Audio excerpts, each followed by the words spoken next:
उत्तर प्रदेश के मुख्यमंत्री योगी आदित्यनाथ राज्य में अपराधियों की कमर तोड़ने के लिए पुलिस को खुली छूट दे रखी है, लेकिन कानपुर में उन्हीं की पार्टी के नेता उनके आदेशों की धज्जियां उड़ा रहे हैं। कानपुर में बीजेपी नेता नारायण सिंह भदौरिया ने पुलिस की मौजूदगी में एक हिस्ट्री शीटर अपराधी को दिन दहाड़े भगाने में मदद की है।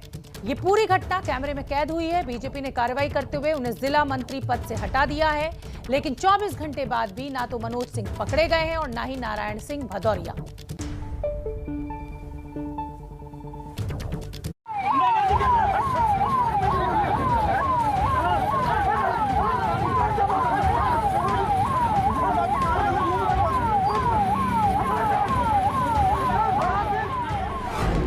इस वीडियो में कानपुर पुलिस यूपी के हिस्ट्री शीटर अपराधी मनोज सिंह को पुलिस की जीप में बिठाती दिख रही है, लेकिन बीजेपी कार्यकर्ता इसका विरोध करते दिख रहे हैं।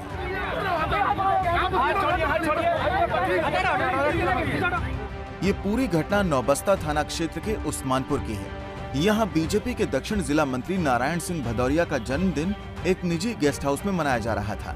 जन्मदिन में अपराधी मनोज सिंह भी पहुंचा था। इसकी सूचना पुलिस को लग गई। जैसे ही पुलिस की टीम बीजेपी नेता के घर पहुंची और हिस्ट्री शीटर अपराधी मनोज सिंह को गिरफ्तार कर अपने साथ ले जाने लगी, नेताजी अपने समर्थकों के साथ सड़क पर पहुंच गए और पुलिस की जीप को चारों तरफ से घेर लिया और हिस्ट्री शीटर को छुड़ाने की बात करने लगे।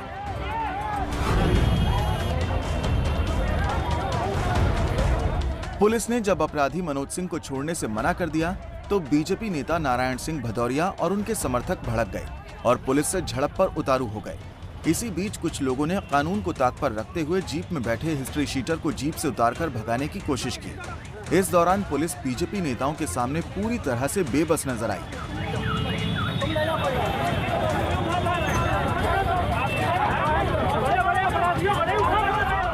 हिस्ट्री शीटर मनोज सिंह कोई छोटा मोटा अपराधी नहीं है। उस पर कानपुर के अलग अलग इलाकों में गंभीर धाराओं के तहत मामले दर्ज हैं। हिस्ट्री शीटर को जानिए। मनोज सिंह पर हत्या के प्रयास, लूट, बलात्कार जैसी गंभीर धाराओं में 34 मुकदमे दर्ज हैं। हिस्ट्री शीटर को भगाने वाले बीजेपी दक्षिण जिला मंत्री नारायण भदौरिया का भी आपराधिक इतिहास है। नारायण सिंह भदौरिया पर भी 307 और 308 जैसे गंभीर मामलों में मुकदमे दर्ज हैं। कार्यक्रम में मैं दोपहर 12:30 बजे आकर्षण गेस्ट हाउस पहुंचा। कुछ लोग बाहर से आए अंदर और कहा कि एक लड़के को 4 लोग उठा ले जा रहे हैं।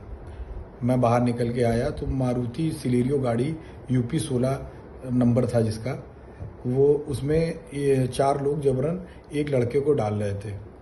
हमने जाके उनसे पूछा कि क्या मामला है, तो उन्होंने कहा कि मैं पुलिस। तो मैंने कहा अपना आईडी कार्ड दिखाइए, तो उन्होंने कोई आईडी कार्ड नहीं दिखाया और पिस्टल निकालकर उस लड़के के लगा दी।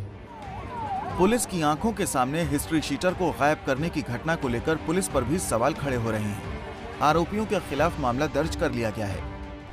2 दर्जन से अधिक मुकदमे कानपुर के कई थाना क्षेत्रों से दर्ज हैं। यह अपराधी कई मुकदमों में वांछित है व इसके ऊपर 25,000 का इनाम भी घोषित किया गया था। हिरासत में लेने के बाद मौके से ही इसके साथियों द्वारा इसे छुड़ाकर भगाने का प्रयास किया, जिसमें वह सफल हुए। इस संबंध में थाना नौबस्ता पर ही 420/21 मुकदमा अपराध संख्या दर्ज कर लिया गया। इन तस्वीरों को ध्यान से देखिए। यही वो लोग हैं जिन पर हिस्ट्री शीटर मनोज सिंह को भगाने का आरोप लगा है।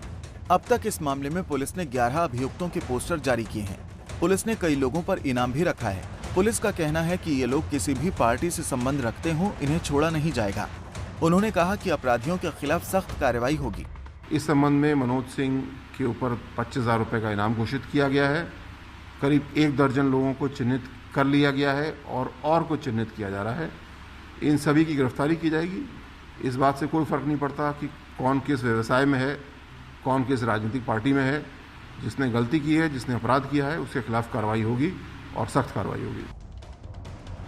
यूपी के सीएम योगी ने राज्य में अपराधियों की कमर तोड़ने के लिए जिस तरह पुलिस को खुली छूट दे रखी है, उसकी काफी तारीफ हुई थी। लेकिन अब कानपुर में उन्हीं की पार्टी के नेता उनके आदेशों की धज्जियां उड़ा रहे हैं। ऐसे में सवाल उठना तो लाजमी है।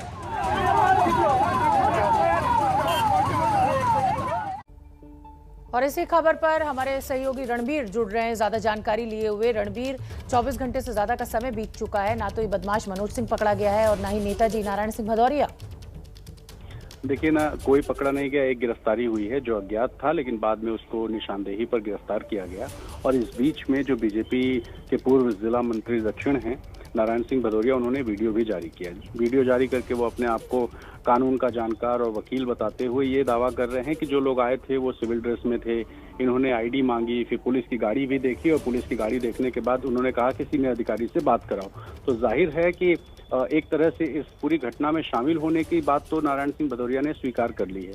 इस बीच में असीम अरुण जो कि कमिश्नर हैं कानपुर पुलिस के, उनका बयान आया है। उन्होंने कहा है कि कोई भी हो उसे बख्शा नहीं जाएगा। हालांकि कानपुर पुलिस की भी कुछ गलतियों को वो स्वीकार कर रहे हैं कि कुछ गलतियां हुई हैं और उनका दावा है कि जल्द से जल्द गिरफ्तारी होगी। लगातार पुलिस अलग अलग जगहों पर दबिश भी दे रही है, तो कोशिश है गिरफ्तार करने की। देखिए कब नतीजा आता है। लेकिन बिल्कुल ठीक है रणवीर, आप नजर बना के रखिए, जैसे कोई अपडेट होगा हम आपका रुख करेंगे। और 5 सवाल एबीपी न्यूज भी पूछ रहा है कि जिस तरीके से गुंडागर्दी कर एक बदमाश को छुड़ाया गया, 24 घंटे बाद भी गिरफ्तारी क्यों नहीं? एबीपी न्यूज का ये बड़ा सवाल।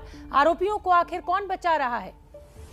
अभी तक क्यों नहीं आए गिरफ्त में? इनामी अपराधी की गिरफ्तारी की हल्की तैयारी क्यों थी? कल बाकी थानों की पुलिस मौके पर क्यों नहीं पहुंची? बीजेपी नेता को बर्थडे पार्टी की इजाजत आखिर कैसे मिली?